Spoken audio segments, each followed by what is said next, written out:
प्यारे विद्यार्थियों, अज असी पंजाब स्कूल सिक्ख्या बोर्ड की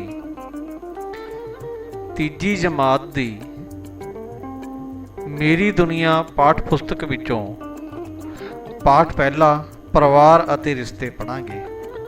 प्यारे बच्चों, असी सारे इकल्ले इकल्ले रहन दी थां समूह विच रहना पसंद करते हाँ। जिवें किरण, उसका भरा ਅਤੇ ਉਹਨਾਂ ਦੇ ਮਾਤਾ ਪਿਤਾ ਇੱਕ ਘਰ ਵਿੱਚ ਰਹਿੰਦੇ ਹਨ। ਇਹ ਇੱਕ ਪਰਿਵਾਰ ਹੈ। ਪਰਿਵਾਰ ਦੇ ਸਾਰੇ ਜੀਅ ਰਲ ਮਿਲ ਕੇ ਰਹਿੰਦੇ ਹਨ। ਆਓ ਕੁਝ ਪਰਿਵਾਰਾਂ ਨਾਲ ਜਾਣ ਪਹਿਚਾਣ ਕਰੀਏ।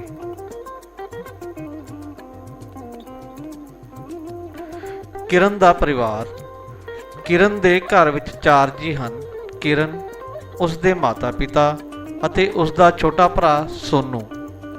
ਉਸ ਦੇ ਪਿਤਾ ਜੀ ਬੈਂਕ ਵਿੱਚ ਨੌਕਰੀ ਕਰਦੇ ਹਨ, ਜਦ ਕਿ ਮਾਤਾ ਜੀ ਸਕੂਲ ਵਿੱਚ ਅਧਿਆਪਕਾ ਹਨ। 2 ਸਾਲ ਪਹਿਲਾਂ ਉਹ ਸਾਰੇ ਕਿਰਨ ਦੇ ਦਾਦਾ ਦਾਦੀ ਦੇ ਨਾਲ ਇੱਕ ਘਰ ਵਿੱਚ ਹੀ ਰਹਿੰਦੇ ਸਨ, ਪਰ ਕਿਰਨ ਦੇ ਪਿਤਾ ਜੀ ਨੂੰ ਸ਼ਹਿਰ ਵਿੱਚ ਨੌਕਰੀ ਮਿਲਣ ਕਰਕੇ ਉਹ ਚਾਰੇ ਹੁਣ ਇੱਥੇ ਸ਼ਹਿਰ ਵਿੱਚ ਹੀ ਰਹਿਣ ਲੱਗੇ ਹਨ। ਕੁਲਦੀਪ ਦਾ ਪਰਿਵਾਰ। ਕੁਲਦੀਪ ਦਾ ਘਰ ਬਹੁਤ ਵੱਡਾ ਹੈ। ਉਸ ਦੇ ਪਿਤਾ ਅਵਤਾਰ ਸਿੰਘ ਖੇਤੀ ਦਾ ਕੰਮ ਕਰਦੇ ਹਨ। ਉਸਦੇ ਚਾਚਾ ਜਗਤਾਰ ਸਿੰਘ ਵੀ ਖੇਤ ਵਿੱਚ ਉਹਨਾਂ ਦੀ ਮਦਦ ਕਰਦੇ ਹਨ। ਉਸਦੇ ਮਾਤਾ ਨਸੀਬ ਕੌਰ ਘਰ ਵਿੱਚ ਪਸ਼ੂਆਂ ਨੂੰ ਸਾਂਭਦੇ ਹਨ। ਜਦ ਉਸਦੇ ਮਾਤਾ ਜੀ ਮੱਝਾਂ ਦਾ ਦੁੱਧ ਚੋ ਰਹੇ ਹੁੰਦੇ ਹਨ ਤਾਂ ਉਸਦੇ ਚਾਚੀ ਜੀ ਰਸੋਈ ਵਿੱਚ ਖਾਣਾ ਬਣਾਉਂਦੇ ਹਨ। ਉਸਦੇ ਚਾਚਾ ਜੀ ਦੀ ਲੜਕੀ ਮਨਦੀਪ ਵੀ ਉਹਨਾਂ ਦੇ ਨਾਲ ਰਹਿੰਦੀ ਹੈ। ਸ਼ਾਮ ਨੂੰ ਜਦ ਖਾਣਾ ਬਣ ਜਾਂਦਾ ਹੈ ਤਾਂ ਦਾਦੀ ਜੀ ਸਭ ਨੂੰ ਖਾਣਾ ਵਰਤਾ ਦਿੰਦੇ ਹਨ। ਕੱਲ੍ਹ ਸ਼ਾਮ ਜਦ ਦਾਦੀ ਮਾਂ ਖਾਣਾ ਵਰਤਾ ਰਹੇ ਸਨ ਤਾਂ ਕੁਲਦੀਪ ਬਾਹਰੋਂ ਖੇਡਦਾ ਹੋਇਆ ਆਇਆ ਅਤੇ ਸਿੱਧਾ ਹੀ ਰੋਟੀ ਵਾਲੀ ਥਾਲੀ ਨੂੰ ਜਾ ਚਿੰਬੜਿਆ। ਦਾਦੀ ਜੀ ਨੇ ਥਾਲੀ ਪਾਸੇ ਕਰਦੇ ਹੋਏ ਕਿਹਾ, ਪਹਿਲਾਂ ਹੱਥ ਧੋ ਕੇ ਆ। ਗੰਦੇ ਹੱਥਾਂ ਵਿੱਚ ਕੀਟਾਣੂ ਹੁੰਦੇ ਹਨ ਜੋ ਬਿਮਾਰ ਕਰ ਦਿੰਦੇ ਹਨ। ਆਪਣੇ ਸਰੀਰ ਦਾ ਖਿਆਲ ਰੱਖ ਕੇ ਅਸੀਂ ਗੰਦਗੀ ਤੋਂ ਹੋਣ ਵਾਲੀਆਂ ਬਿਮਾਰੀਆਂ ਤੋਂ ਬਚ ਕੇ ਸਿਹਤਮੰਦ ਰਹਿ ਸਕਦੇ ਹਾਂ। ਬੱਚਿਓ, ਇਸ ਗੱਲ ਦਾ ਖਾਸ ਧਿਆਨ ਰੱਖਣਾ ਹੈ। ਦੁਬਾਰਾ ਪੜ੍ਹ ਰਿਹਾ ਹਾਂ ਮੈਂ ਇਸ ਗੱਲ ਨੂੰ। ਆਪਣੇ ਸਰੀਰ ਦਾ ਖਿਆਲ ਰੱਖ ਕੇ ਅਸੀਂ ਗੰਦਗੀ ਤੋਂ ਹੋਣ ਵਾਲੀਆਂ ਬਿਮਾਰੀਆਂ ਤੋਂ ਬਚ ਕੇ ਸਿਹਤਮੰਦ ਰਹਿ ਸਕਦੇ ਹਾਂ। ਬੱਚਿਓ, ਆਓ ਕੁਝ ਚੰਗੀਆਂ ਆਦਤਾਂ ਬਾਰੇ ਜਾਣੀਏ। ਖੁੱਲ੍ਹੇ ਵਿੱਚ ਪਖਾਨਾ ਨਾ ਕਰਨਾ ਅਤੇ ਆਪਣੇ ਘਰ ਵਿੱਚ ਬਣੇ ਪਖਾਨੇ ਦੀ ਵਰਤੋਂ ਕਰਨਾ। ਬੱਚਿਓ, ਇਹ ਚੰਗੀਆਂ ਆਦਤਾਂ ਹਨ। ਰੋਜ਼ ਆਪਣੇ ਦੰਦਾਂ ਨੂੰ ਸਾਫ਼ ਕਰਨਾ। ਬੱਚਿਓ, ਤੁਸੀਂ ਵੀ, ਉਮੀਦ ਹੈ ਮੈਨੂੰ ਵੀ ਤੁਸੀਂ ਵੀ ਆਪਣੇ ਦੰਦਾਂ ਨੂੰ ਰੋਜ਼ ਸਾਫ਼ ਕਰਦੇ ਹੋਵੋਗੇ। ਪਾਣੀ ਦੀ ਦੁਰਵਰਤੋਂ ਨਾ ਕਰਨਾ, ਭਾਵ ਪਾਣੀ ਨੂੰ ਖਰਾਬ ਨਹੀਂ ਕਰਨਾ। ਪਾਣੀ ਨੂੰ ਬਿਨਾਂ ਲੋੜ ਤੋਂ ਨਹੀਂ ਡੋਲਣਾ। ਰੋਜ਼ ਨਹਾ ਕੇ ਸਕੂਲ ਆਉਣਾ। ਬੱਚਿਓ, ਨਹਾਏ ਹੋਏ ਬੱਚੇ ਬਹੁਤ ਹੀ ਪਿਆਰੇ ਬੱਚੇ ਲੱਗਦੇ ਹਨ। ਨਹਾਉਣ ਤੋਂ ਬਾਅਦ ਸਾਫ਼ ਕੱਪੜੇ ਪਾਉਣਾ। ਆਪਣੇ ਹੱਥਾਂ ਅਤੇ ਪੈਰਾਂ ਦੇ ਨਹੁਆਂ ਨੂੰ ਸਮੇਂ-ਸਮੇਂ ਕੱਟਣਾ। ਖਾਣਾ ਖਾਣ ਤੋਂ ਪਹਿਲਾਂ ਆਪਣੇ ਹੱਥਾਂ ਨੂੰ ਚੰਗੀ ਤਰ੍ਹਾਂ ਸਾਬਣ ਨਾਲ ਧੋਣਾ।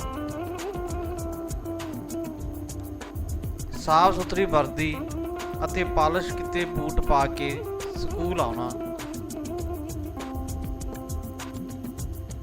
ਬੱਚਿਓ, ਇਹ ਇੱਕ ਛੋਟੀ ਜਿਹੀ ਕਵਿਤਾ ਹੈ ਜੋ ਸਾਨੂੰ 10 ਤੱਕ ਗਿਣਤੀ ਬਾਰੇ ਵੀ ਦੱਸਦੀ ਹੈ ਅਤੇ ਚੰਗੀਆਂ ਆਦਤਾਂ ਬਾਰੇ ਵੀ ਦੱਸਦੀ ਹੈ। 1 2 ਹੱਥ ਧੋ, 1 2 ਹੱਥ ਧੋ, 3 4 3 4 ਸਾਬਣ ਨਾਲ ਹਰ ਵਾਰ, 5 6 ਬਾਕੀਆਂ ਨੂੰ ਵੀ ਸਾਬਣ ਦੇ, 5 6 ਬਾਕੀਆਂ ਨੂੰ ਵੀ ਸਾਬਣ ਦੇ, 7 8 ਖੋਲ ਅਕਲ ਦੀ ਗੱਠ, 7 8 ਖੋਲ ਅਕਲ ਦੀ ਗੱਠ, 9 10 ਬਾਕੀਆਂ ਨੂੰ ਵੀ 10, 9 10 ਬਾਕੀਆਂ ਨੂੰ ਵੀ 10। ਬੱਚਿਓ, ਹੁਣ ਤੁਹਾਡੇ ਲਈ ਕਿਰਿਆ ਹੈ। ਤੁਹਾਡੇ ਘਰ ਵਿੱਚ ਕੌਣ-ਕੌਣ ਹੈ, ਉਹਨਾਂ ਦੇ ਨਾਮ ਲਿਖੋ ਅਤੇ ਦੱਸੋ ਕਿ ਉਹ ਤੁਹਾਡੇ ਕੀ ਲੱਗਦੇ ਹਨ। ਬੱਚਿਓ, ਸਭ ਤੋਂ ਪਹਿਲਾਂ ਤੁਸੀਂ ਇਸ ਨੂੰ ਕਾਪੀ ਤੇ ਬਣਾ ਲੈਣਾ ਹੈ। ਕਾਪੀ ਤੇ ਬਣਾ ਕੇ ਪਹਿਲੇ ਇਸ ਖਾਨੇ ਦੇ ਵਿੱਚ ਜੋ ਮੈਂਬਰ ਜੋ ਤੁਹਾਡੇ ਘਰ ਵਿੱਚ ਰਹਿੰਦੇ ਹਨ ਉਹ ਸਭ ਦੇ ਨਾਮ ਲਿਖਣਾ ਹੈ। ਚੰਗਾ ਹੋਵੇਗਾ ਅਗਰ ਸਭ ਤੋਂ ਪਹਿਲਾਂ ਸਭ ਤੋਂ ਵੱਡੇ ਮੈਂਬਰ ਦਾ ਨਾਮ ਲਿਖਿਆ ਜਾਵੇ, ਫਿਰ ਉਸ ਤੋਂ ਛੋਟੇ ਦਾ, ਫਿਰ ਉਸ ਤੋਂ ਛੋਟੇ ਦਾ, ਫਿਰ ਸਭ ਤੋਂ ਛੋਟੇ ਮੈਂਬਰ ਦਾ ਨਾਮ, ਇੱਦਾਂ ਹੀ ਤਰਤੀਬ ਵਿੱਚ ਲਿਖਿਆ ਜਾਵੇ। ਅਤੇ ਉਹਨਾਂ ਦਾ ਤੁਹਾਡੇ ਨਾਲ ਕੀ ਰਿਸ਼ਤਾ ਹੈ ਉਹ ਵੀ ਤੁਸੀਂ ਇੱਥੇ ਲਿਖਣਾ ਹੈ। ਉਹ ਤੁਹਾਡੇ ਦਾਦਾ ਜੀ ਲੱਗਦੇ ਹਨ, ਤੁਹਾਡੇ ਦਾਦੀ ਜੀ ਲੱਗਦੇ ਹਨ, ਤੁਹਾਡੇ ਪਿਤਾ ਜੀ ਹਨ, ਤੁਹਾਡੇ ਮਾਤਾ ਜੀ ਹਨ, ਤੁਹਾਡਾ ਭਰਾ ਹੈ, ਤੁਹਾਡੀ ਭੈਣ ਹੈ, ਉਹ ਰਿਸ਼ਤਾ ਵੀ ਤੁਸੀਂ ਇੱਥੇ ਲਿਖਣਾ ਹੈ। ਪੰਮੀ ਦਾ ਪਰਿਵਾਰ। ਪੰਮੀ ਆਪਣੇ ਨਾਨਕੇ ਘਰ ਰਹਿੰਦੀ ਹੈ। ਉੱਥੇ ਉਸਦੇ ਮਾਮਾ ਮਾਮੀ ਅਤੇ ਨਾਨਾ ਨਾਨੀ ਵੀ ਰਹਿੰਦੇ ਹਨ। ਪੰਮੀ ਨੂੰ ਇੱਕ ਦਿਨ ਟਰੰਕ ਵਿੱਚੋਂ ਕੁਝ ਗੁੱਡੀਆਂ ਲੱਭ ਗਈਆਂ। ਉਸ ਦੀ ਨਾਨੀ ਨੇ ਦੱਸਿਆ ਕਿ ਪੰਮੀ ਦੀ ਮਾਂ ਜਦੋਂ ਛੋਟੀ ਹੁੰਦੀ ਸੀ ਤਾਂ ਉਹ ਇਹਨਾਂ ਗੁੱਡੀਆਂ ਨਾਲ ਖੇਡਦੀ ਹੁੰਦੀ ਸੀ। ਪੰਮੀ ਨੂੰ ਬੜੀ ਹੈਰਾਨੀ ਹੋਈ ਕਿ ਉਸ ਦੀ ਮਾਂ ਵੀ ਕਦੇ ਇੰਨੀ ਛੋਟੀ ਹੁੰਦੀ ਸੀ। ਪੰਮੀ ਦੀ ਨਾਨੀ ਨੇ ਸਮਝਾਇਆ ਕਿ ਉਸ ਦੀ ਮਾਂ ਪਹਿਲਾਂ ਇਸ ਪਰਿਵਾਰ ਦੀ ਮੈਂਬਰ ਸੀ, ਜਦ ਕਿ ਵਿਆਹ ਪਿੱਛੋਂ ਉਹ ਪੰਮੀ ਦੇ ਦਾਦਕੇ ਪਰਿਵਾਰ ਦੀ ਮੈਂਬਰ ਬਣ ਗਈ। ਕਿਰਿਆ 2। ਆਪਣੇ ਪਰਿਵਾਰ ਦੇ ਕਿਸੇ ਬਜ਼ੁਰਗ ਮੈਂਬਰ ਨੂੰ ਪੁੱਛੋ ਕਿ ਉਹ ਆਪਣੇ ਬਚਪਨ ਵਿੱਚ ਵੀ ਇਸੇ ਪਰਿਵਾਰ ਦੇ ਮੈਂਬਰ ਸਨ ਜਾਂ ਕਿਸੇ ਹੋਰ ਪਰਿਵਾਰ ਵਿੱਚੋਂ ਆਏ ਹਨ। ਬੱਚੋ, ਇਹ ਵੀ ਤੁਸੀਂ ਆਪਣੀ ਕਾਪੀ ਤੇ ਨੋਟ ਕਰ ਲੈਣਾ ਹੈ। ਰਾਣੀ ਦਾ ਪਰਿਵਾਰ। ਰਾਣੀ ਦੇ ਪਿਤਾ ਮਜ਼ਦੂਰੀ ਕਰਦੇ ਹਨ। ਉਸ ਦੀਆਂ 3 ਭੈਣਾਂ ਅਤੇ 2 ਭਰਾ ਹਨ। ਜਦੋਂ ਰਾਣੀ ਦੇ ਮਾਤਾ ਜੀ ਘਰ ਦਾ ਕੰਮ ਕਰਦੇ ਹਨ ਤਾਂ ਰਾਣੀ ਆਪਣੇ ਛੋਟੇ ਭਰਾਵਾਂ ਨੂੰ ਖਿਡਾਉਂਦੀ ਹੈ, ਇਸ ਕਰਕੇ ਉਹ ਸਕੂਲ ਨਹੀਂ ਜਾ ਸਕਦੀ। ਉਸ ਦਾ ਵੀ ਸਕੂਲ ਜਾਣ ਨੂੰ ਦਿਲ ਕਰਦਾ ਹੈ, ਪਰ ਉਸਦੇ ਪਿਤਾ ਜੀ ਕਹਿੰਦੇ ਹਨ ਕਿ ਉਹ ਇੰਨੇ ਬੱਚਿਆਂ ਨੂੰ ਨਹੀਂ ਪੜ੍ਹਾ ਸਕਦੀ। ਹੁਣ ਬੱਚਿਓ, ਤੁਹਾਡੇ ਲਈ ਪ੍ਰਸ਼ਨ ਹੈ ਕਿ ਰਾਣੀ ਨੂੰ ਸਕੂਲ ਜਾਣਾ ਚਾਹੀਦਾ ਹੈ ਜਾਂ ਘਰ ਰਹਿ ਕੇ ਆਪਣੇ ਭਰਾਵਾਂ ਨੂੰ ਖਿਡਾਉਣਾ ਚਾਹੀਦਾ ਹੈ? ਜੀ ਹਾਂ, ਰਾਣੀ ਨੂੰ ਸਕੂਲ ਜਾਣਾ ਚਾਹੀਦਾ ਹੈ। ਹੁਣ ਤਾਂ ਸਰਕਾਰ ਨੇ ਸਾਡੀ ਪੜ੍ਹਾਈ ਵੀ ਮੁਫਤ ਕਰ ਰੱਖੀ ਹੈ। ਹੁਣ ਇੰਨੇ ਬੱਚਿਆਂ ਨੂੰ ਨਹੀਂ ਪੜ੍ਹਾ ਸਕਦੇ, ਇਸ ਗੱਲ ਦੀ ਕੋਈ ਮੁਸ਼ਕਿਲ ਨਹੀਂ ਹੈ। ਹੁਣ ਰਾਣੀ ਨੂੰ ਸਕੂਲ ਜਾਣਾ ਚਾਹੀਦਾ ਹੈ। ਜਦੋਂ ਦੀਪੂ ਦੇ ਸੱਟ ਲੱਗੀ। ਬੱਚਿਓ, ਤੁਸੀਂ ਸਕੂਲ ਤੋਂ ਬਾਅਦ ਘਰ ਜਾਂਦੇ ਹੋ। ਦੀਪੂ ਵੀ ਕੱਲ ਸਕੂਲ ਤੋਂ ਬਾਅਦ ਜਦ ਘਰ ਗਿਆ ਤਾਂ ਉਸ ਦੇ ਮਾਤਾ ਜੀ ਨੇ ਉਸ ਨੂੰ ਖਾਣ ਲਈ ਰੋਟੀ ਦਿੱਤੀ। ਦੀਪੂ ਰੋਟੀ ਖਾ ਕੇ ਖੇਡਣ ਚਲਾ ਗਿਆ। ਖੇਡਦੇ ਹੋਏ ਦੀਪੂ ਡਿੱਗ ਪਿਆ ਅਤੇ ਉਸ ਦੇ ਗੋਡਿਆਂ ਤੇ ਰਗੜਾਂ ਲੱਗ ਗਈਆਂ। ਦੀਪੂ ਰੋਣ ਲੱਗਾ ਤਾਂ ਦੂਸਰੇ ਬੱਚੇ ਦੌੜ ਗਏ। ਉਸ ਦਾ ਭਰਾ ਉਸ ਨੂੰ ਚੁੱਕ ਕੇ ਘਰ ਲੈ ਆਇਆ। ਉਸ ਦੇ ਮਾਤਾ ਜੀ ਨੇ ਸੱਟ ਵਾਲੀ ਥਾਂ ਉੱਤੇ ਮੱਲਮ ਲਗਾਈ। ਦੀਪੂ ਦੀ ਪੀੜ ਘੱਟ ਹੋ ਗਈ। ਉਸ ਦੇ ਪਿਤਾ ਜੀ ਨੇ ਕਿਹਾ ਕਿ ਉਹ ਆਪਣੇ ਤੋਂ ਵੱਡੇ ਬੱਚਿਆਂ ਨਾਲ ਨਾ ਖੇਡਿਆ ਕਰੇ। ਜਦੋਂ ਸ਼ਰਨ ਚੰਗਾ ਮੁੰਡਾ ਬਣਦਾ ਹੈ। ਸ਼ਰਨ ਦੇ ਮਾਤਾ ਜੀ ਘਰ ਨੂੰ ਬਹੁਤ ਸਾਫ਼ ਰੱਖਦੇ ਹਨ। ਉਸ ਦੀ ਵੱਡੀ ਭੈਣ ਵੀ ਹਰ ਚੀਜ਼ ਨੂੰ ਵਰਤਣ ਤੋਂ ਬਾਅਦ ਉਸ ਦੇ ਸਹੀ ਠਿਕਾਣੇ ਤੇ ਰੱਖ ਦਿੰਦੀ ਹੈ, ਪਰ ਸ਼ਰਨ ਘਰ ਵਿੱਚ ਬਹੁਤ ਖਿਲਾਰਾ ਪਾ ਦਿੰਦਾ। ਉਹ ਸਕੂਲੋਂ ਆ ਕੇ ਆਪਣੇ ਕੱਪੜੇ ਮੰਜੇ ਉੱਤੇ ਸੁੱਟ ਦਿੰਦਾ ਅਤੇ ਬੂਟ ਵਿਹੜੇ ਵਿੱਚ ਲਾ ਦਿੰਦਾ। ਘਰ ਲਈ ਦਿੱਤੇ ਕੰਮ ਨੂੰ ਕਰਨ ਸਮੇਂ ਆਪਣੀਆਂ ਕਾਪੀਆਂ ਇੱਧਰ ਉੱਧਰ ਰੱਖ ਦਿੰਦਾ। ਸਕੂਲ ਜਾਣ ਸਮੇਂ ਉਸ ਦੀਆਂ ਚੀਜ਼ਾਂ ਨਾ ਲੱਭਦੀਆਂ ਅਤੇ ਉਸ ਨੂੰ ਝਿੜਕਾਂ ਪੈਂਦੀਆਂ, ਜਦ ਕਿ ਉਸ ਦੀ ਭੈਣ ਦੀ ਸਭ ਪ੍ਰਸ਼ੰਸਾ ਕਰਦੇ। ਸ਼ਰਨ ਇਸ ਨਾਲ ਬਹੁਤ ਖਿਝਦਾ ਅਤੇ ਉਦਾਸ ਹੋ ਜਾਂਦਾ। ਮਾਤਾ ਜੀ ਨੇ ਉਸ ਨੂੰ ਸਮਝਾਇਆ ਕਿ ਉਹ ਵੀ ਆਪਣੀਆਂ ਚੀਜ਼ਾਂ ਟਿਕਾਣੇ ਉੱਤੇ ਰੱਖਿਆ ਕਰੇ। ਹੁਣ ਸ਼ਰਨ ਨੇ ਵੀ ਆਪਣੀਆਂ ਚੀਜ਼ਾਂ ਨੂੰ ਟਿਕਾਣੇ ਰੱਖਣ ਦਾ ਵਾਅਦਾ ਕੀਤਾ। ਉਹ ਹੋਰ ਵੀ ਚੰਗੀਆਂ ਗੱਲਾਂ ਸਿੱਖ ਰਿਹਾ ਹੈ। ਸ਼ਰਨ ਨੇ ਦੇਖਿਆ ਕਿ ਜਦ ਉਸ ਦੇ ਪਿਤਾ ਬਾਹਰੋਂ ਆਉਂਦੇ ਹਨ ਤਾਂ ਉਹ ਉਸ ਦੇ ਦਾਦੀ ਜੀ ਦੇ ਪੈਰੀ ਹੱਥ ਲਾਉਂਦੇ ਹਨ। ਸ਼ਰਨ ਵੀ ਆਪਣੇ ਮਾਤਾ ਪਿਤਾ ਅਤੇ ਦਾਦੀ ਜੀ ਦੇ ਪੈਰੀ ਹੱਥ ਲਾ ਕੇ ਪ੍ਰਣਾਮ ਕਰਨ ਲੱਗ ਪਿਆ, ਜਿਸ ਕਰਕੇ ਸਾਰੇ ਉਸ ਨੂੰ ਬਹੁਤ ਪਿਆਰ ਕਰਦੇ ਹਨ। ਸ਼ਰਨ ਦੀ ਭੈਣ ਬਹੁਤ ਸੋਹਣਾ ਗਾਉਂਦੀ ਹੈ। ਉਸਦੇ ਮਾਤਾ ਜੀ ਉਸ ਨੂੰ ਹਾਰਮੋਨੀਅਮ ਵਜਾਉਣਾ ਸਿਖਾਉਂਦੇ ਹਨ।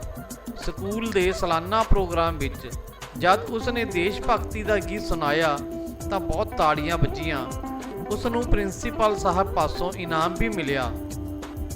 ਅਧਿਆਪਕ ਬੱਚਿਆਂ ਨੂੰ ਦੱਸੇ ਕਿ ਪਰਿਵਾਰ ਵਿੱਚ ਬੱਚਿਆਂ ਨੂੰ ਪਦਾਰਥ ਅਤੇ ਚੀਜ਼ਾਂ ਜਿਵੇਂ ਰੋਟੀ, ਕੱਪੜੇ, ਕਿਤਾਬਾਂ, ਖਿਡੌਣੇ ਆਦਿ ਮਿਲਦੇ ਹਨ। ਇਹਨਾਂ ਚੀਜ਼ਾਂ ਤੋਂ ਇਲਾਵਾ ਮੋਹ, ਪਿਆਰ, ਸਿੱਖਿਆ, ਕਦਰਾਂ, ਕੀਮਤਾਂ ਅਤੇ ਚੰਗੀਆਂ ਆਦਤਾਂ ਵੀ ਪਰਿਵਾਰ ਵਿੱਚ ਹੀ ਮਿਲਦੀਆਂ ਹਨ। ਬੱਚਿਓ, ਜਿਵੇਂ ਕਿ ਤੁਹਾਨੂੰ ਪਤਾ ਹੈ, ਤੁਹਾਡੇ ਮਾਤਾ ਜੀ ਤੁਹਾਡੇ ਲਈ ਰੋਟੀ ਬਣਾਉਂਦੇ ਹਨ, ਤੁਹਾਡੇ ਲਈ ਕੱਪੜੇ ਖਰੀਦ ਕੇ ਲੈ ਕੇ ਆਉਂਦੇ ਹਨ। ਤੁਹਾਡੇ ਮਾਤਾ ਪਿਤਾ ਕਿਤਾਬਾਂ, ਕਾਪੀਆਂ, ਪੈਨ ਵਗੈਰਾ, ਖਿਡੌਣੇ ਆਦਿ ਵਗੈਰਾ ਤੁਹਾਨੂੰ ਲੈ ਕੇ ਦਿੰਦੇ ਹਨ। ਇਹਨਾਂ ਤੋਂ ਇਲਾਵਾ ਉਹ ਤੁਹਾਨੂੰ ਬਹੁਤ ਸਾਰਾ ਪਿਆਰ ਕਰਦੇ ਹਨ, ਚੰਗੀਆਂ ਕਹਾਣੀਆਂ ਸੁਣਾਉਂਦੇ ਹਨ, ਸਿੱਖਿਆਵਾਂ ਦਿੰਦੇ ਹਨ। ਕਦਰਾਂ, ਕੀਮਤਾਂ ਅਤੇ ਚੰਗੀਆਂ ਆਦਤਾਂ ਵੀ ਪਰਿਵਾਰ ਵਿੱਚੋਂ ਹੀ ਮਿਲਦੀਆਂ ਹਨ। ਪਿਆਰੇ ਬੱਚਿਓ, ਤੁਹਾਡੇ ਪਰਿਵਾਰ ਵਿੱਚ ਕੌਣ ਕਿਸ ਨਾਲ ਮਿਲਦਾ ਜੁਲਦਾ ਹੈ? ਪਰਿਵਾਰ ਵਿੱਚ ਅਕਸਰ ਪਰਿਵਾਰਕ ਮੈਂਬਰਾਂ ਦਾ ਚਿਹਰਾ, ਕੱਦ ਜਾਂ ਨੈਣ ਨਕਸ਼ ਆਦਿ ਪਰਿਵਾਰ ਦੇ ਬਾਕੀ ਮੈਂਬਰਾਂ ਵਿੱਚੋਂ ਕਿਸੇ ਨਾ ਕਿਸੇ ਨਾਲ ਮੇਲ ਖਾ ਜਾਂਦੇ ਹਨ। ਪ੍ਰਸ਼ਨ 2, ਤੁਹਾਡਾ ਚਿਹਰਾ ਪਰਿਵਾਰ ਦੇ ਕਿਸ ਮੈਂਬਰ ਨਾਲ ਮਿਲਦਾ ਜੁਲਦਾ ਹੈ? ਬੱਚਿਓ, ਇਹ ਤੁਸੀਂ ਚੈੱਕ ਕਰਨਾ ਹੈ। ਉਸ ਤੋਂ ਬਾਅਦ ਤੁਸੀਂ ਇਸ ਪ੍ਰਸ਼ਨ ਦਾ ਉੱਤਰ ਆਪਣੀ ਕਾਪੀ ਤੇ ਨੋਟ ਕਰ ਲੈਣਾ ਹੈ। ਮੇਰਾ ਪਰਿਵਾਰਕ ਢਾਂਚਾ। ਹੇਠ ਦਿੱਤੇ ਅਨੁਸਾਰ ਆਪਣਾ ਪਰਿਵਾਰਕ ਢਾਂਚਾ ਬਣਾਉਣ ਦੀ ਕੋਸ਼ਿਸ਼ ਕਰੋ। ਇਸ ਵਿੱਚ ਤੁਸੀਂ ਆਪਣੇ ਵੱਡਿਆਂ ਦੀ ਮਦਦ ਲੈ ਸਕਦੇ ਹੋ। ਸਭ ਤੋਂ ਪਹਿਲਾਂ ਤੁਹਾਡੇ ਘਰ ਦੇ ਵੱਡੇ ਜੀ,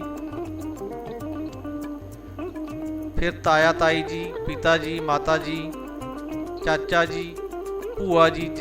ਇਹ ਢਾਂਚਾ ਤੁਸੀਂ ਆਪਣੇ ਆਪ ਬਣਾਉਣਾ ਹੈ। ਉਸ ਤੋਂ ਬਾਅਦ ਬੇਟਾ ਬੇਟੀ, ਜੋ ਵੀ ਉਹਨਾਂ ਦੇ ਬੱਚੇ ਹਨ, ਉਹਨਾਂ ਦਾ ਤੁਸੀਂ ਇਹ ਸਾਰਾ ਆਪਣੇ ਪਰਿਵਾਰ ਦਾ ਢਾਂਚਾ ਤਿਆਰ ਕਰ ਲੈਣਾ ਹੈ।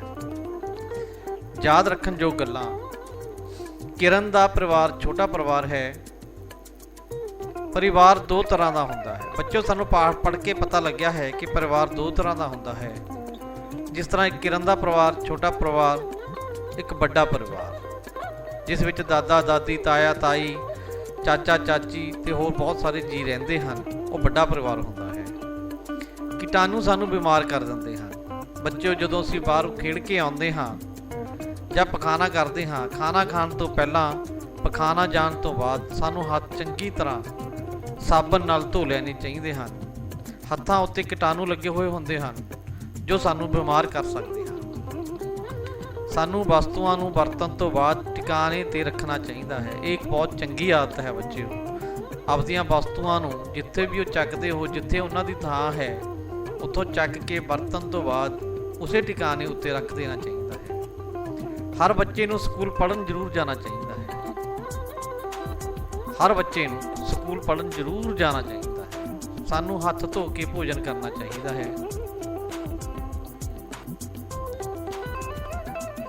ਖਾਲੀ ਥਾਵਾਂ ਭਰੋ।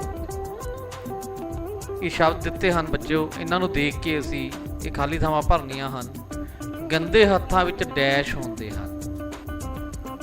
ਕੀਟਾਣੂ। ਗੰਦੇ ਹੱਥਾਂ ਵਿੱਚ ਕੀਟਾਣੂ ਹੁੰਦੇ ਹਨ। ਬੱਚੇ ਦੇ ਜਨਮ ਤੋਂ ਬਾਅਦ ਪਰਿਵਾਰ ਦੇ ਜੀਆਂ ਦੀ ਗਿਣਤੀ ਵੱਧ ਜਾਂਦੀ ਹੈ। ਬੱਚੇ ਦੇ ਜਨਮ ਤੋਂ ਬਾਅਦ ਪਰਿਵਾਰ ਦੇ ਜੀਆਂ ਦੀ ਗਿਣਤੀ ਵੱਧ ਜਾਂਦੀ ਹੈ। ਚੀਜ਼ਾਂ ਨੂੰ ਵਰਤਣ ਤੋਂ ਬਾਅਦ ਦੁਬਾਰਾ ਉਹਨਾਂ ਦੇ ਡੈਸ਼ ਤੇ ਰੱਖਣਾ ਚਾਹੀਦਾ ਹੈ, ਟਿਕਾਣੇ ਤੇ। ਚੀਜ਼ਾਂ ਨੂੰ ਵਰਤਣ ਤੋਂ ਬਾਅਦ ਦੁਬਾਰਾ ਉਹਨਾਂ ਦੇ ਟਿਕਾਣੇ ਤੇ ਰੱਖਣਾ ਚਾਹੀਦਾ ਹੈ। ਕਿਰਨ ਦਾ ਪਰਿਵਾਰ ਡੈਸ਼ ਹੈ, ਛੋਟਾ। ਕਿਰਨ ਦਾ ਪਰਿਵਾਰ ਛੋਟਾ ਹੈ। ਤੁਹਾਡੇ ਮਾਤਾ ਜੀ ਤੁਹਾਡੇ ਡੈਸ਼ ਦੀ ਬੇਟੀ ਹਨ, ਨਾਨਾ ਨਾਨੀ ਦੀ। ਤੁਹਾਡੇ ਮਾਤਾ ਜੀ ਤੁਹਾਡੇ ਨਾਨਾ ਨਾਨੀ ਦੀ ਬੇਟੀ ਹਨ। ਸਮਝੋ ਅਤੇ ਮਿਲਾਓ। ਮਾਤਾ ਪਿਤਾ, ਮਾਮਾ ਮਾਮੀ, ਭੂਆ ਫੁੱਫੜ, ਤਾਇਆ ਤਾਈ, ਮਾਸੀ ਮਾਸੜ। ਸਹੀ ਉੱਤਰ ਅੱਗੇ ਸਹੀ ਦਾ ਨਿਸ਼ਾਨ ਲਾਓ। ਤੁਹਾਡੇ ਦਾਦਾ ਜੀ ਦੇ ਪਿਤਾ ਜੀ ਤੁਹਾਡੇ ਕੀ ਲੱਗਦੇ ਹਨ? ਸਾਡੇ ਦਾਦਾ ਜੀ ਦੇ ਪਿਤਾ ਜੀ ਪੜਦਾਦਾ ਜੀ ਲੱਗਦੇ ਹਨ। ਤੁਹਾਡੀ ਦਾਦੀ ਤੁਹਾਡੀ ਮਾਤਾ ਦੀ ਕੀ ਲੱਗਦੀ ਹੈ? ਸੱਸ।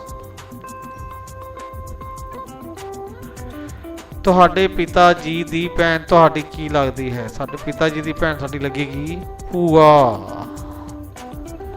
ਤੁਹਾਡੀ ਮਾਤਾ ਜੀ ਦੀ ਭੈਣ ਤੁਹਾਡੀ ਕੀ ਲੱਗਦੀ ਹੈ? ਮਾਸੀ। ਬੱਚਿਓ, ਉਮੀਦ ਹੈ ਤੁਹਾਨੂੰ ਇਹ ਲੈਸਨ ਵੀ ਪਸੰਦ ਆਵੇਗਾ। ਇਸ ਤਰ੍ਹਾਂ ਦੀਆਂ ਹੋਰ ਵੀਡੀਓਜ਼ ਦੇਖਣ ਲਈ ਮੇਰੇ ਇਸ ਚੈਨਲ ਨੂੰ ਸਬਸਕ੍ਰਾਈਬ, ਲਾਈਕ ਅਤੇ ਸ਼ੇਅਰ ਕਰੋ। ਤੁਹਾਡਾ ਅਧਿਆਪਕ ਮਹਿੰਦਰ ਪਾਲ।